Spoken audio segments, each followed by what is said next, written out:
So I wanted to give an update on the Rustic path. I was able to get to a nursery and get some of the plants that I was talking about that I wanted to install. So as I pointed out, if you watch the other videos, there's kind of these larger gaps in the side, which is what I wanted. I filled some of them in with a variety of different materials and plants. Used some pea gravel. Over here we have some creeping thyme, so it's just a different variety of thyme. Smells just like thyme. I believe you can use it just like thyme. Over here I have some lavender as well.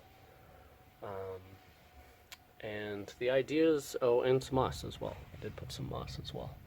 So yeah, the idea is, people can step on them, rub against them. They'll kind of get the waft of nice smells of the lavender or the thyme. The lavender, it's more of a the thyme is more of a creeping variety, so it kind of will spread out more like a vine. You can kind of see these pieces here. The lavender will, get a little bit larger, obviously. So I'll probably kind of trim it and try and keep it a little bit shorter. But I don't mind if it gets a little bit big. I chose ones that kind of don't need really good soil to thrive. So the thyme is more of a Mediterranean type plant. It takes, not as kind of fertile soil, some more sandy, rocky type soil, free draining, and obviously underneath this path it is, screening gravel, pea gravel, sand. So it's going to definitely be kind of harsh condition for a lot of plants. That's also why I chose the lavender, like similar sort of soil to that of thyme, and kind of other herbs. Probably could put some other herbs here too if I wanted. And then moss, obviously, that grows on kind of rocks and anything. Doesn't need much to thrive as long as I kind of keep it moist. This area is partially shaded, and my backyard tends to be pretty wet. So it's a lot of clay-based soils, so it does stay pretty moist back here, and that's why I chose those plants, because I think they will hopefully do well. Again, a little concerned about the light, but that's why I try things out and see if it works. I can swap it out for other things. I'm sure some will work, some won't, but that's all part of gardening. So where I am is not ideal from a sun perspective. It is partial sun here for sure, which would be great for the moss.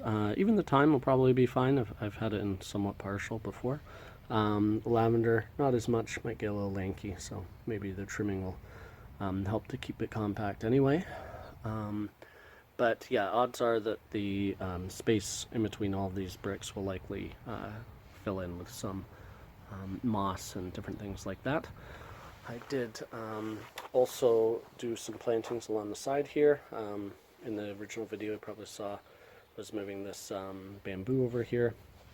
I do have some different varieties of plants I just kind of moved around. I have this fern that's really come out now. I also have some blue hosta that I put in, some other plants as well. Periwinkle along here that's just flowering already. And I did want to make sure to kind of keep things low. So over here I have the gate that will open, and the items that I've chosen to be here are obviously low. So I have two of the gray, or so the pea gravel kind of area. The periwinkle as well stays quite low. It will be rubbed, but it's I didn't put any lavender there or anything larger. The fern will likely grow slightly into it, but again, nothing that's going to be too large that will impede that gate swinging open. So yeah, I think it's a nice entrance. I'm very happy with how it's kind of worked out. I've got the grape that's coming in. There's another video I'll do for that. But yeah, I think it's a good entrance way. I'm happy with the way it worked out. So yeah, let me know, in the comments what you guys think. If you've done anything similar or seen anything similar. But yeah, definitely, I think looks pretty good. And I'm happy with it. So I'll probably give you guys an update in a little while, just when everything's grown in a little bit more. But yeah, there's some ideas for you for sure. If you want to kind of build your own rustic path. So yeah, if you like what you see, like, comment below, and subscribe.